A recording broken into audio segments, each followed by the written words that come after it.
Nadie te prepara para el momento en que la muerte de tu padre se convierte en un contrato. El ataúd todavía estaba abierto. Las flores blancas que Camila había elegido esa mañana con manos temblorosas seguían frescas, casi insolentes en su belleza, mientras el salón del velatorio comenzaba a vaciarse lentamente de personas que no sabían qué decir y por eso no decían nada. Había ese olor particular que solo existe en esos lugares, mezcla de cera, madera y algo más difícil de nombrar. Algo que se parece al tiempo deteniéndose. El licenciado Armando Fuentes había pedido unos minutos. Solo unos minutos, había dicho, con esa voz profesional que tienen los hombres acostumbrados a dar malas noticias en buenos trajes. Era necesario, explicó, leer ciertos puntos del testamento antes de que la familia se dispersara. Era protocolo. Era lo correcto. Rodrigo asintió como quien lleva décadas asintiendo a todo lo que parece correcto. Sebastián miró su teléfono una vez más. Luego lo guardó. Camila no dijo nada, solo cruzó los brazos despacio, como si de pronto sintiera frío en un cuarto que no estaba frío. El licenciado Fuentes abrió su carpeta con la precisión de alguien que ha hecho esto cientos de veces y sabe exactamente en qué línea cambia la temperatura de la habitación. Leyó los primeros párrafos sin que nadie se inmutara. El nombre completo de Ernesto Villarreal Garza, la fecha, la validez legal del documento, los bienes registrados, las propiedades, las participaciones accionarias, 340 millones de pesos en activos totales, sin contar las deudas operativas del grupo, 340 millones. Rodrigo escuchaba con los brazos cruzados, con esa postura que había heredado de su padre sin darse cuenta, esa manera de ocupar el espacio, como si el espacio le debiera algo. Llevaba 20 años dirigiendo la empresa, 20 años llegando primero y saliendo último. En su cabeza, aunque nunca lo hubiera dicho en voz alta, esto ya era suyo, ya lo había sido por un tiempo. Sebastián tenía la mandíbula apretada, había calculado, todos lo sabían. Aunque nadie lo dijera, Sebastián siempre calculaba. 1/3 de 340 millones era suficiente para respirar, para pagar lo que nadie sabía que debía para empezar otra vez con la dignidad intacta. Y entonces el licenciado Fuentes llegó a esa línea, leyó en voz clara, sin inflexión, como si las palabras no tuvieran peso. El 60% del patrimonio total sería transferido de manera irrevocable a una fundación denominada Raíces del Norte A.C., registrada ante notario público 8 meses atrás, con fines de desarrollo comunitario y acceso a educación, en zonas vulnerables del noreste del país. 60%. El silencio que siguió duró exactamente 2 segundos. Después, el mundo de los Villarreal se rompió en 3 pedazos distintos. Rodrigo fue el primero en moverse. Lo hizo sin pensar, con ese instinto de hombre que lleva toda la vida controlando lo que puede controlar. Extendió la mano y tomó los documentos. No los pidió, los tomó. El licenciado Fuentes no tuvo tiempo de reaccionar. Rodrigo leyó la página con los ojos que se le iban de izquierda a derecha demasiado rápido, buscando el error, buscando la cláusula que lo deshacía, todo, buscando cualquier cosa que le dijera que esto era un malentendido. No había malentendido, esto no tiene ninguna validez, dijo, y su voz sonó extraña, demasiado controlada para la situación, como un edificio que aún está de pie después del temblor pero ya tiene las grietas adentro. Sebastián ya tenía el teléfono en la mano, marcó sin decir nada, se alejó 2 pasos y habló en voz baja con alguien que claramente era un abogado, porque nadie más recibe llamadas en funerales con esa clase de urgencia. Sus palabras eran cortas, técnicas, rápidas, la voz de un hombre que ya estaba en modo de emergencia,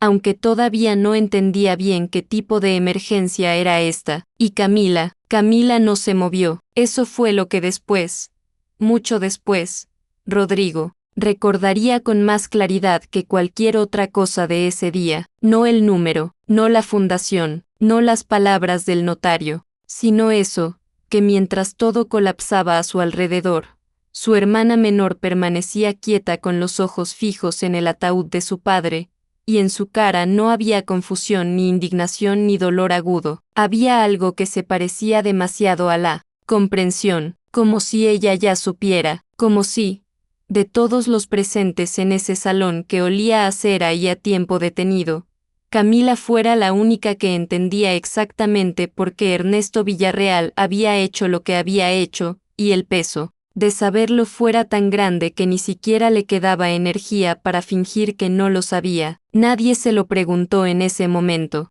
Todos estaban demasiado ocupados en su propio colapso, pero la pregunta quedó flotando en el aire del velatorio mucho después de que las flores blancas comenzaran a marchitarse. ¿Qué sabía Camila que ellos no sabían? Y más importante aún, más difícil aún, ¿desde cuándo lo sabía? Hay familias que desde afuera parecen perfectas, casas grandes, apellidos conocidos, coches del año estacionados en entradas de mármol, familias que aparecen en las páginas de sociales de los periódicos locales, que donan a causas benéficas con sus nombres grabados en placas, que sonríen para las fotos en las cenas de gala como si la felicidad fuera parte del uniforme. La familia Villarreal era exactamente eso, una postal perfecta con el reverso en blanco. Ernesto Villarreal Garza construyó su fortuna con una disciplina que rayaba en la crueldad, no hacia los demás, sino hacia sí mismo primero, y después, casi, sin darse cuenta, hacia todos los que lo rodeaban. Nació en una familia modesta del norte del país, con un padre que olía a motor de camión y una madre que contaba los frijoles antes de echarlos a la olla. Esa escasez temprana no lo hizo empático, lo hizo calculador. Le enseñó que el mundo no regala nada, que cada centavo tiene un costo, y que el afecto, si no se puede medir, probablemente no sirve. A los 32 años ya tenía su primera empresa de agroexportación. A los 43, a los 50, un grupo empresarial con presencia en 4 estados. Era admirado, respetado, citado en entrevistas, y era, en el sentido más silencioso de la palabra, completamente solo. Su esposa, Dolores, era una mujer inteligente que aprendió pronto las reglas del juego. Ernesto no era un hombre de conversaciones largas ni de noches en el sillón hablando de sentimientos. Era un hombre de metas, de juntas, de decisiones. Dolores lo amó como se ama a un río caudaloso, desde la orilla, con respeto, sabiendo que no se puede nadar contra esa corriente. Le dio 3 hijos y llenó los espacios que él dejaba vacíos. Murió de un infarto cuando Camila tenía apenas 16 años, y Ernesto, frente al ataúd de su esposa, no lloró, al menos no donde nadie pudiera verlo. Lo que Ernesto sí hizo fue trabajar más. Rodrigo tenía 12 años cuando su padre lo llevó por primera vez a una de sus bodegas de exportación. No fue un paseo, fue una lección. Le explicó los números, los márgenes, los errores que costaban dinero. Rodrigo escuchó con la seriedad de un adulto en un cuerpo de niño, y desde ese día decidió, sin que nadie se lo pidiera, que él sería digno de ese apellido. Creció siendo el primero en llegar a la oficina y el último en salir. Se casó con Patricia, una mujer de familia bien que sabía moverse en los mismos círculos. Tuvieron 2 hijos que veían más a la nana que a su padre. Rodrigo era eficiente, leal a la empresa, y cargaba con una necesidad de aprobación que nunca terminó de satisfacer, porque Ernesto no era el tipo de padre que dice bien hecho sin añadir inmediatamente ahora que sigue. Con los años, esa necesidad se fue pudriendo por dentro hasta convertirse en algo más oscuro, la certeza de que lo que no se le daba con palabras, se lo debían con herencia. La empresa era suya por derecho de sacrificio. Eso era lo que Rodrigo creía, y esa creencia, silenciosa y firme como una raíz, era también su trampa. Sebastián fue diferente desde el principio,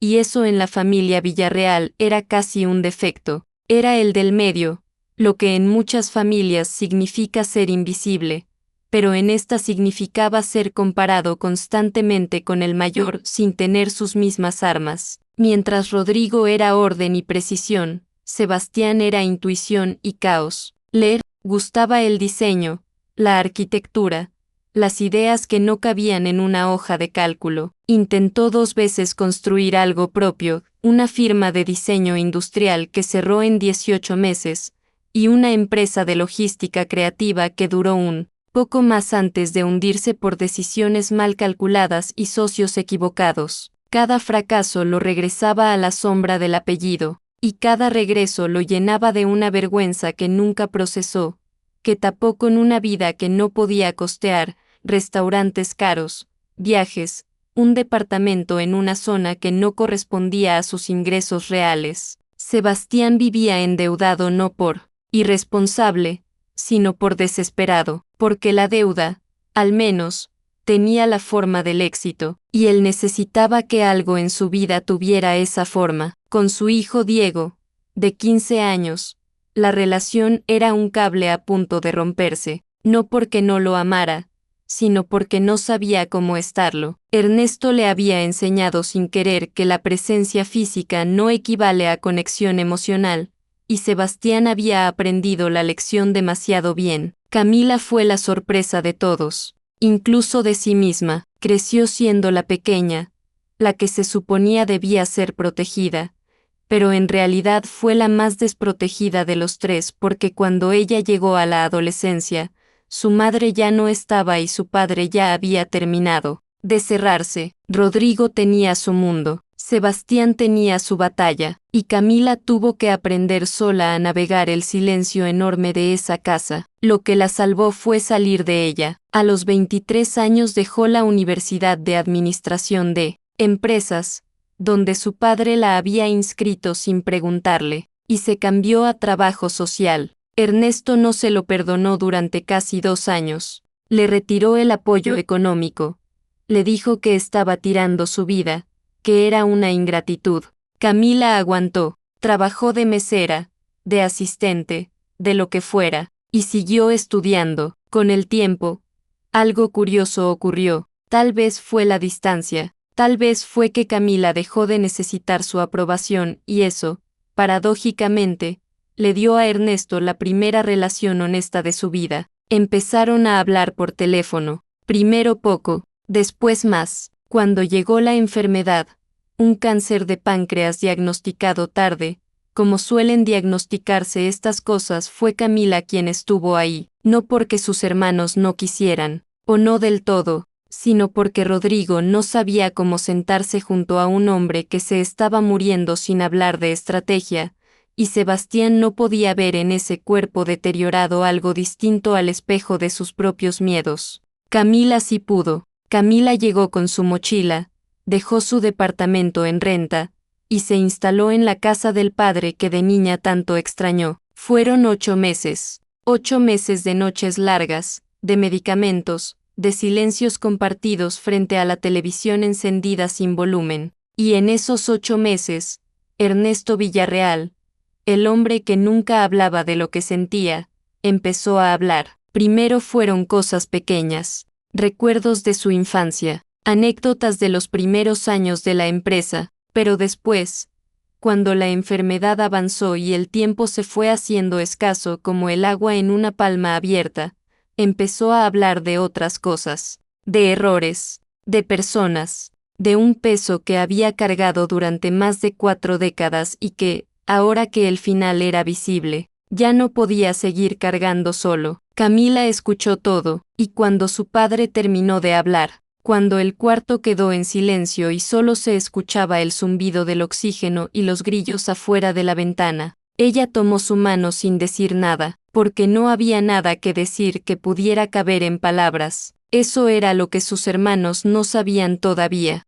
que mientras ellos seguían peleando por el tamaño de su pedazo del pastel, Camila ya sabía que el pastel entero era una metáfora equivocada, que lo que su padre había dejado no era solo dinero, era una verdad enorme, pesada, incómoda, que pronto iba a cambiar la forma en que los tres entendían no solo a Ernesto Villarreal, sino todo lo que creían ser. Por ahora, Sin embargo, la guerra apenas comenzaba, y en esa guerra, cada hermano estaba convencido de que peleaba por lo correcto. Eso es lo más trágico de las peleas entre personas que alguna vez se amaron, que casi siempre, cada uno cree que tiene razón. Han pasado 3 semanas desde que enterraron a Ernesto Villarreal, 3 semanas desde que el notario leyó en voz alta esas palabras que nadie esperaba escuchar.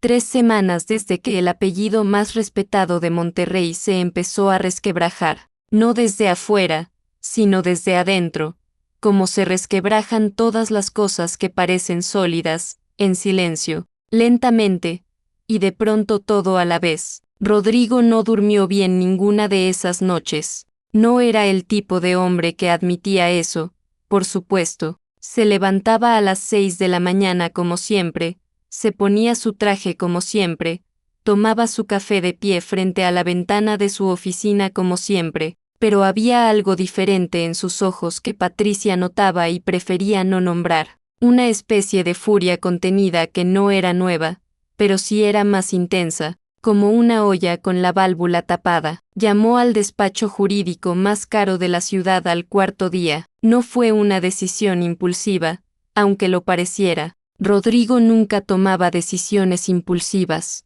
Lo que hizo fue calcular fríamente que tenía 2 opciones, aceptar lo que su padre había decidido o pelear. Y Rodrigo Villarreal no había llegado a donde estaba aceptando cosas que no le parecían justas. Eso era lo que se decía a sí mismo mientras firmaba el contrato con el despacho, que esto era una cuestión de justicia. Lo que no se decía, porque habría sido demasiado doloroso de reconocer, era que debajo de toda esa arquitectura legal había algo mucho más simple y mucho más humano, el miedo. El miedo de un hombre que había dedicado su vida entera a ganarse el lugar que su padre nunca le dio con palabras, y que ahora descubría que ni siquiera ese lugar, ese reconocimiento final, le había sido concedido. El argumento que construyó con sus abogados fue técnico pero personal en su raíz. Ernesto había redactado ese testamento 8 meses antes de morir, en el periodo en que la enfermedad ya estaba avanzada, en el periodo en que Camila era la única que tenía acceso a él. La narrativa se armaba sola: un padre enfermo, una hija presente, un testamento que los dejaba fuera. Para Rodrigo, la ecuación era tan clara como dolorosa. Su hermana había aprovechado la vulnerabilidad de un moribundo. Esa idea, una vez instalada, ya no se fue. Sebastián tardó un poco más en tomar su decisión, pero la tomó. Llegó a la oficina de Rodrigo un martes por la tarde sin avisar, algo que normalmente habría irritado a su hermano mayor, quien controlaba hasta los horarios de las visitas, pero Rodrigo lo dejó entrar, y Sebastián, que nunca había sido bueno para los preámbulos, dijo directamente lo que venía a decir, que se unía a la impugnación. Rodrigo asintió, no dijo nada, no preguntó por qué, no era necesario. Lo que ninguno de los dos puso sobre la mesa en esa conversación era la verdad detrás de sus motivaciones. Rodrigo no dijo que necesitaba ganar esto para probarle algo a un muerto. Sebastián no dijo que en menos de 6 meses los bancos podían ejecutar sus propiedades si no conseguía liquidez.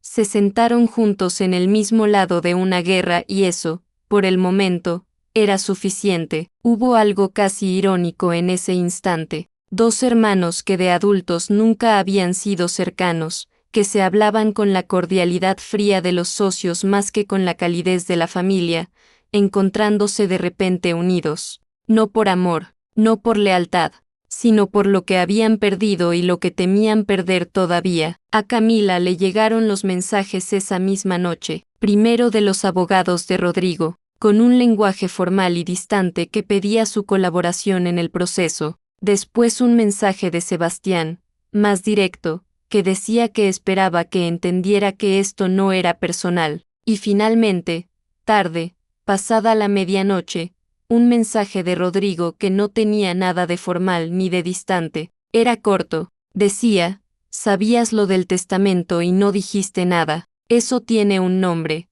Camila. Ella leyó ese mensaje sentada en la cama, con la luz apagada y solo el brillo de la pantalla iluminando su cara. Lo leyó una vez, lo leyó otra vez, y después dejó el teléfono boca abajo sobre el buró y se quedó mirando el techo. No respondió, no porque no tuviera que decir, sino porque todavía no era el momento de decirlo. Había cosas que necesitaban contarse en el orden correcto, y Camila lo sabía. Su padre le había enseñado eso, precisamente en esos últimos meses, cuando le fue contando su historia en pedazos, con cuidado, como quien desenvuelve algo frágil que estuvo guardado demasiado tiempo. Los días que siguieron fueron los más difíciles que Camila recordaría de ese periodo, no por las acciones legales, que aún estaban en sus etapas iniciales, sino por lo que le hicieron a las personas que alguna vez habían sido su familia. Rodrigo comenzó a hablar con los médicos que habían atendido a Ernesto, con las enfermeras, con cualquiera que hubiera estado cerca de su padre durante la enfermedad.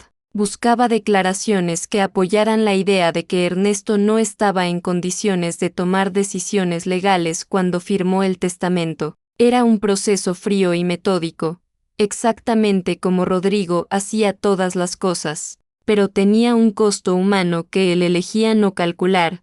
Estaba destrozando la imagen de un hombre que ya no podía defenderse. Camila se enteró de esas gestiones por una de las enfermeras, que la llamó incómoda para avisarle, y algo en ella, algo que había mantenido en calma con mucho esfuerzo durante semanas, se tensó como una cuerda. Fue entonces cuando Rodrigo fue a su casa. Era una tarde de miércoles, nublada, con ese calor húmedo que Monterrey acumula antes de las lluvias. Camila lo vio desde la ventana antes de que tocara el timbre. Lo vio caminar desde su coche con esa postura de siempre, derecho, mandibular, como si el mundo fuera un tablero de negociaciones. Abrió la puerta antes de que él llamara. Se miraron un momento sin decir nada. Fue Rodrigo quien habló primero, y lo que dijo no fue una pregunta ni un argumento legal. Fue algo más viejo y más crudo que todo eso. Fue la acusación de un hijo que creía haber sido robado por alguien de su propia sangre. Le dijo que ella había manipulado a su padre,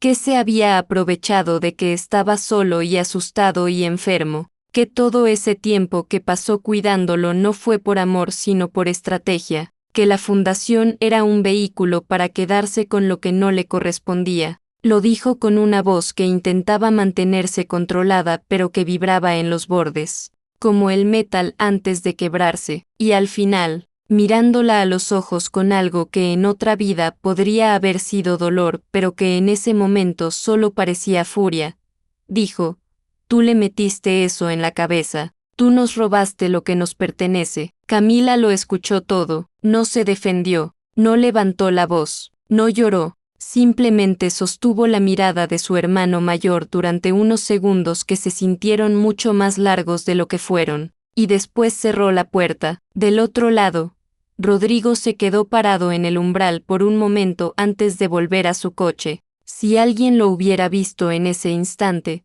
tal vez habría notado algo en su expresión que él mismo no habría sabido nombrar. No era satisfacción, no era victoria, era algo parecido al vacío que queda cuando uno dice algo que no tiene reversa, pero ese pensamiento duró poco. Para cuando encendió el motor, ya lo había guardado en el mismo cajón donde guardaba todo lo que no sabía cómo procesar. La guerra siguió, y entonces los abogados encontraron algo, revisando los registros de la fundación para fortalecer el argumento de la impugnación. Dieron con un detalle que en lugar de simplificar las cosas las complicó enormemente. Camila Villarreal figuraba como directora voluntaria de la fundación desde el momento de su constitución. Su firma estaba en los documentos fundacionales. Su nombre aparecía en las actas. Para Rodrigo y Sebastián, eso era la prueba definitiva, el mapa completo de una traición que habían sospechado desde el principio. Su hermana no solo sabía, su hermana estaba adentro. Había formado parte de esto desde antes de que su padre muriera. Las llamadas que siguieron fueron las más difíciles de todas. Sebastián la llamó con una voz que mezclaba la acusación con algo parecido a la súplica. como si en el fondo todavía quisiera que ella le diera una explicación que hiciera que todo tuviera sentido. Rodrigo no llamó. Le envió un mensaje a través de su abogado. Camila leyó cada mensaje, escuchó cada llamada, y cada vez, cuando terminaba, tomaba la caja de madera que su padre le había dado en sus últimas semanas de vida, la que guardaba bajo su cama envuelta en una manta, y la sostenía entre las manos sin abrirla. Todavía no era el momento, pero el momento se estaba acercando, y Camila lo sabía porque conocía lo que había dentro de esa caja mejor que nadie. Sabía el peso de lo que contenía, sabía que cuando lo abriera frente a sus hermanos, nada volvería a ser como antes, ni la pelea, ni el dinero, ni la historia que los tres creían conocer sobre la familia en la que habían nacido. A veces la verdad no llega para resolver las cosas, llega para cambiarlas de raíz. Y eso, dependiendo de quién seas y de cuánto hayas construido sobre una mentira, puede sentirse como una liberación o como el principio de otro tipo de pérdida. Lo que estaba por venir era las dos cosas al mismo tiempo. Camila los citó un sábado por la mañana, no en un despacho, no en la empresa, los citó en la casa de su padre, que seguía siendo la casa de todos aunque ninguno hubiera querido admitirlo. La misma casa donde habían crecido, donde habían desayunado en silencio miles de mañanas, donde el olor a café y a madera vieja todavía guardaba algo de Ernesto en cada rincón. Rodrigo llegó primero, entró con esa rigidez de siempre, miró el lugar como se mira algo que se está a punto de perder o de reclamar, y se sentó a la mesa del comedor sin quitarse el saco. Sebastián llegó 10 minutos después, con ojeras que no pudo disimular y una expresión que intentaba parecer neutral sin conseguirlo del todo. Ninguno de los dos habló mientras esperaban. Camila entró desde la cocina. No traía nada en las manos todavía. Solo se sentó frente a ellos y los miró durante un momento, a uno y al otro, con esa calma que sus hermanos siempre habían interpretado como frialdad, pero que en realidad era algo distinto. Era la calma de alguien que ha tenido tiempo de hacer las paces con algo muy difícil, y que sabe que los demás aún no han tenido esa oportunidad. Dijo que no había abogados, que lo que iba a compartir con ellos no era parte de ningún proceso legal, que podían hacer con ello lo que quisieran después, pero que primero necesitaban escuchar. Rodrigo abrió la boca para decir algo. Camila lo miró y él, por razones que quizás ni él mismo entendió en ese momento, cerró la boca y esperó. Ella se levantó, salió un momento, y volvió con la caja de madera. Era una caja sencilla, del color de la caoba, con una pequeña cerradura de latón que ya no estaba cerrada con llave. La puso sobre la mesa con cuidado, como se pone algo que ha costado mucho cargar, y antes de abrirla, dijo en voz baja, sin dramatismo, con la sencillez de quien lleva semanas eligiendo las palabras correctas: papá me contó algo durante su enfermedad, algo que cargó solo durante más de 40 años, algo que cambió lo que yo creía saber sobre él, y que va a cambiar lo que ustedes creen saber también. Sebastián se movió en su silla. Rodrigo no se movió. Camila abrió la caja. Adentro había cartas. Un fajo grueso de cartas escritas a mano con la letra apretada y vertical de Ernesto. Esa letra que los tres reconocerían en cualquier parte porque era la misma que firmaba los documentos de la empresa, los cheques de su mesada de niños, las tarjetas de cumpleaños que siempre decían mucho menos de lo que uno habría querido leer. También había un diario médico con notas del propio Ernesto, fechas, nombres, decisiones, y un sobremanila cerrado con fotografías adentro. Camila no les dio todo de golpe. Empezó por el principio, que era el único lugar desde donde la historia tenía sentido. Les habló de una mujer llamada Rosa, les habló de cuando su padre tenía 26 años y todavía no era nadie, cuando vivía en la casa de sus propios padres y trabajaba 18 horas diarias construyendo su primer negocio desde cero. Rosa trabajaba en esa casa. Era joven, seria, discreta. Entre ellos creció algo que Ernesto, en sus cartas, describía con una honestidad que sorprendía viniendo de él.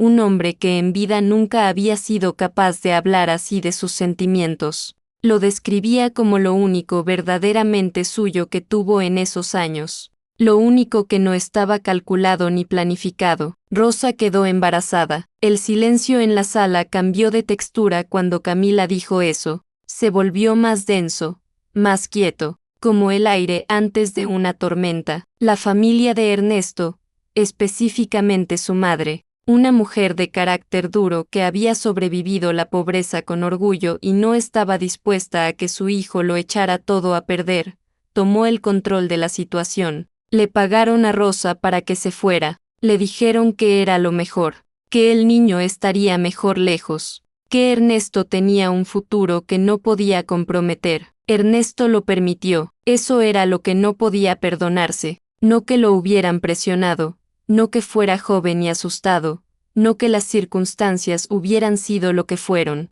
sino que lo había permitido, que había elegido el futuro sobre la responsabilidad, y que después había construido ese futuro tan grande, tan brillante, tan lleno de logros y apellido y respeto, que durante décadas había podido usar ese tamaño para no ver lo que había dejado atrás, hasta que la enfermedad llegó y le quitó la capacidad de seguir mirando hacia otro lado. Camila sacó el sobre con fotografías y lo deslizó por la mesa. Rodrigo lo abrió con manos que, por primera vez en mucho tiempo, no estaban del todo firmes. Las fotos eran de un hombre de 40 y tantos años, moreno, de complexión delgada, con algo en la forma de la mandíbula y en la línea de las cejas que resultaba imposible no reconocer.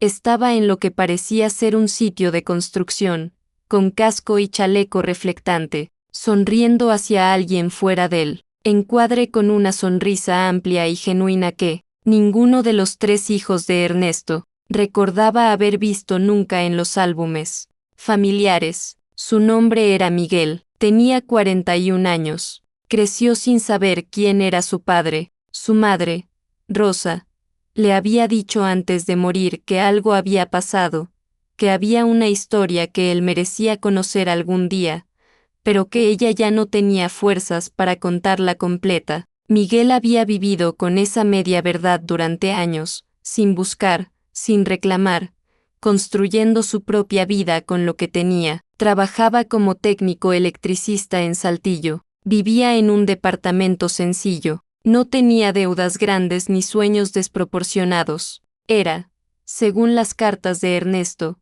un hombre íntegro, un hombre que sin saberlo, sin que nadie se lo pidiera, llevaba 2 años haciendo trabajo voluntario en uno de los programas de la fundación que su propio padre había creado. Ernesto lo había encontrado, no de golpe ni por casualidad, sino buscando, despacio, con la culpa como brújula. Lo había encontrado, lo había observado desde lejos, había sabido quién era antes de que nadie más lo supiera, y nunca había tenido el valor de cruzar esa distancia y presentarse. Las cartas lo explicaban. En una de las últimas, fechada 14 días antes de su muerte, Ernesto escribía con una honestidad desgarradora que solo da la proximidad del final. Decía que la fundación no era un castigo para sus hijos. Decía que el dinero siempre había sido lo más fácil de dar, y que precisamente por eso no era suficiente esta vez. Decía que lo que quería dejar no era una herencia sino una corrección, una oportunidad de reparar algo que él ya no tendría tiempo de reparar en persona, y decía, en la última página, con una caligrafía que ya era más temblorosa que al principio, no les estoy quitando nada, les estoy devolviendo la oportunidad de ser mejores de lo que yo fui. Camila dejó de hablar. El cuarto quedó en silencio, un silencio distinto a todos los silencios que había habido en esa mesa a lo largo de los años. No era el silencio incómodo de una familia que no sabe qué decirse. Era el silencio de 3 personas procesando simultáneamente que el suelo debajo de sus pies no era el suelo que creían pisar. Sebastián fue el primero en moverse. Llevó las manos a la cara y se quedó así, quieto, con los codos sobre la mesa. No hizo ningún sonido, pero sus hombros se hundieron de una manera que lo decía todo. Había algo en ese gesto que no era solo tristeza, era la vergüenza específica de alguien que ha dicho cosas que no puede recuperar, que ha acusado a una persona inocente, que ha construido una narrativa de traición alrededor de una hermana que en realidad estaba cargando sola el peso de una verdad que los habría destruido si hubiera llegado demasiado pronto. Rodrigo no lloró. Rodrigo no era un hombre que lloraba, o al menos eso creía de sí mismo, pero sí bajó la mirada hacia las fotografías de ese hombre que tenía sus mismos huesos en la cara, ese hermano que existía sin que nadie se lo hubiera dicho, ese hombre que vivía a 3 horas de distancia en un departamento sencillo sin saber que su padre había muerto ni que había dejado algo para él. Rodrigo bajó la mirada y la mantuvo ahí durante mucho tiempo. Cuando al fin habló, su voz era diferente, más baja, más despojada de todo lo que normalmente la recubría. Solo preguntó: ¿él sabe? Camila negó con la cabeza, y en esa respuesta estaba contenida la siguiente parte de todo esto, porque había algo que todavía no había ocurrido, algo que la fundación, el dinero, los abogados y las acusaciones no podían resolver por sí solos. Había un hombre en Saltillo que se llamaba Miguel, que sonreía en una fotografía con casco y chaleco reflectante, que llevaba 2 años ayudando, sin saberlo, en la obra de reparación de su propio padre, y alguien tenía que ir a decirle la verdad. Nadie discutió quién debía ir, no fue necesario. En cuanto Camila dijo que Miguel no sabía nada, hubo un momento breve en que los 3 se miraron, y en esa mirada estaba la respuesta. Rodrigo desvió los ojos primero. Sebastián asintió despacio, casi sin darse cuenta, y Camila, que ya lo había decidido antes de convocarlos, simplemente dijo que iría ella. Nadie objetó. Tardó una semana en prepararse, no en el sentido logístico, porque Saltillo está a 3 horas y no se necesita mucha preparación para manejar 3 horas, sino en el otro sentido, en el sentido de encontrar dentro de sí misma el lugar desde donde se dice algo así, porque no hay manual para esto, no hay palabras ensayadas que funcionen cuando lo que vas a decirle a alguien es que su historia entera fue diferente a lo que creyó, que el padre que nunca tuvo existió, que ese padre ya murió, y que de alguna manera inexplicable los dos estuvieron más cerca de lo que ninguno supo. Camila manejó sola un martes por la mañana con el cielo todavía gris de las primeras horas. Llevaba la caja de madera en el asiento de atrás. Había localizado a Miguel a través de los registros de la fundación. Tenía su nombre completo,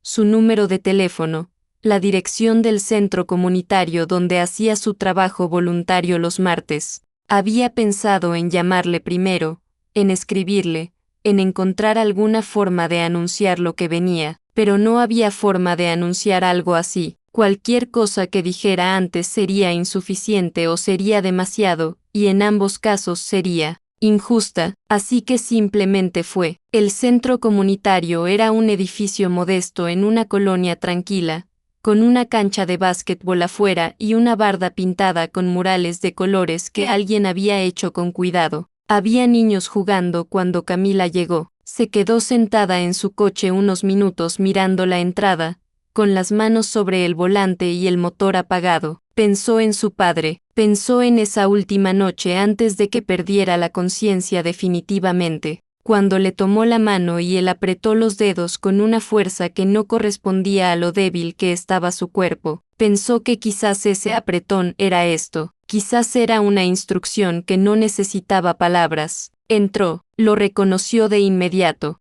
Las fotografías no habían mentido. Estaba al fondo del salón principal, agachado junto a un tablero eléctrico abierto, explicándole algo a un joven de unos 17 años que lo miraba con atención. Tenía la misma mandíbula, la misma línea del cuello, pero lo que no estaba en las fotografías era su manera de moverse, tranquila y precisa, y su forma de hablar con ese joven, con una paciencia que Camila reconoció de inmediato porque era exactamente la paciencia que ella misma había tenido que aprender por su cuenta, la que su padre nunca tuvo con ninguno de ellos. Miguel levantó la vista cuando escuchó pasos. La miró con la expresión natural de alguien que ve a una desconocida, y espera cortésmente a que explique qué necesita. Camila sonrió. Le dijo que se llamaba Camila. Le dijo que estaba relacionada con la fundación, que si tenía un momento, le gustaría hablar con él. Él asintió sin desconfianza.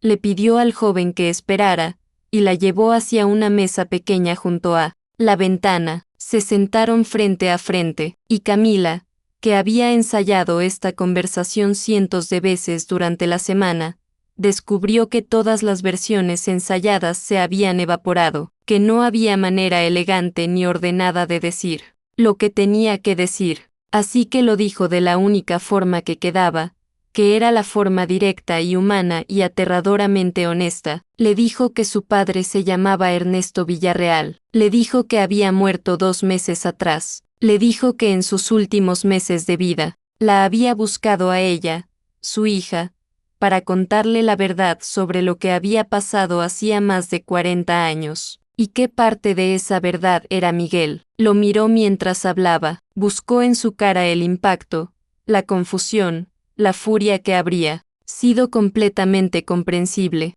pero lo que encontró la desarmó de una manera para la que tampoco estaba preparada. Miguel la escuchó en silencio, sin interrumpirla, sin cambiar demasiado la expresión, con esa quietud de alguien que ya ha tenido tiempo, mucho tiempo, de imaginar que algo así podría llegar algún día. Cuando Camila terminó de hablar, el cuarto estaba en silencio. Afuera se escuchaban los niños en la cancha. Miguel miró la mesa un momento, después la miró a ella, y dijo, yo ya sabía que algo así había pasado. Mi mamá me lo dijo antes de morir. Camila no supo qué había esperado escuchar.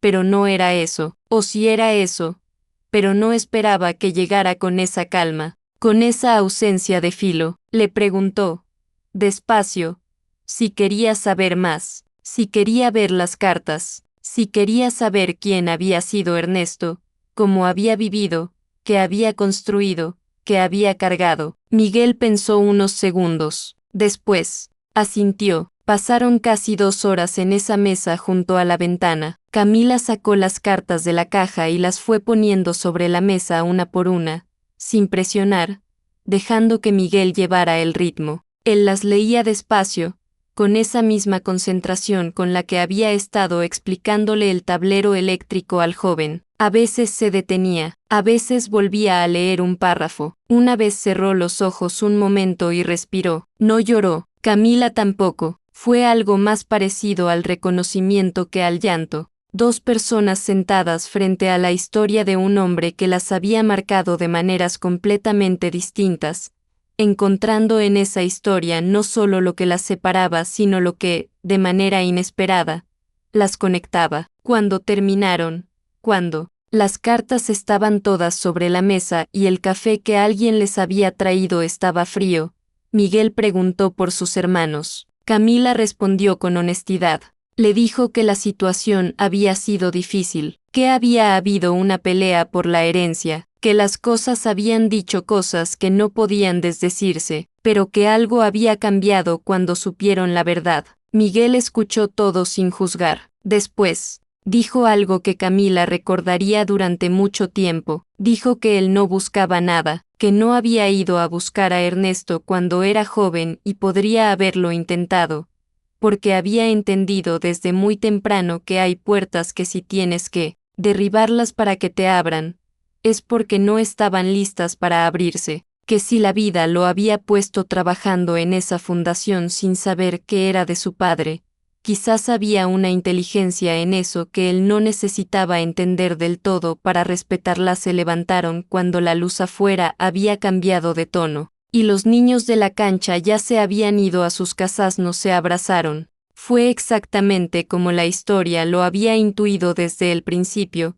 2 personas que se sienten en el mismo bordillo de concreto afuera del centro, mirando la calle sin decir nada durante un rato, cada una cargando algo que el otro también carga pero de otra manera. Antes de despedirse, Miguel le dijo que quizás algún día podría conocer a sus hermanos. Sin prisa, sin expectativas. Si ellos querían, Camila dijo que creía que sí querrían, y mientras manejaba de regreso a Monterrey con la caja vacía en el asiento de atrás, porque había dejado las cartas con Miguel, que era donde pertenecían, pensó en Rodrigo y en Sebastián, y en todo lo que había pasado en los últimos meses. Pensó en cuánto daño puede hacer el miedo cuando no encuentra otro canal. Pensó en cuántas de las cosas que se habían dicho en esas semanas habían sido en realidad el idioma torpe del dolor, y pensó en su padre, en ese hombre que construyó tanto y sintió tan poco, o que sintió mucho y no supo cómo decirlo, que, quizás en el fondo son la misma cosa dicha de dos maneras diferentes, en ese hombre que al final de su vida, cuando ya no le quedaba ni tiempo ni orgullo suficiente para seguir escondiéndose, encontró la manera de hacer lo único que no había sabido hacer en vida, decir la verdad. Llegó a Monterrey entrada la noche. En los meses que siguieron, las cosas no se resolvieron de golpe ni de manera perfecta, porque la vida real no funciona así, y esta historia nunca pretendió ser otra cosa que vida real. Rodrigo retiró la impugnación, no lo anunció, no hizo ninguna declaración. Simplemente llamó a su abogado un lunes por la mañana y dijo que cerraran el caso. Esa misma semana firmó una donación voluntaria del 15% de su parte personal al fondo de la fundación, no por imagen, no por estrategia, sino porque había leído las cartas de su padre y había entendido, finalmente, que hay cosas que el dinero no puede comprar y cosas que el dinero no puede reparar, y que confundirlas durante toda una vida tiene un costo que no aparece en ningún balance. Patricia, su esposa, notó algo diferente en él después de eso. No sabría describirlo exactamente, solo que algunas noches, en lugar de quedarse en la oficina hasta las 10, llegaba a cenar, y que a veces, cuando sus hijos le hablaban de cosas sin importancia, él los miraba de una manera distinta, como si de repente esas cosas sin importancia le importaran. Sebastián perdió la casa, perdió el coche, perdió todo lo que había sido la fachada de su vida, y fue exactamente tan doloroso como había temido, pero también ocurrió algo que no había anticipado. Diego, su hijo de 15 años, en lugar de alejarse cuando las cosas se pusieron difíciles, se acercó.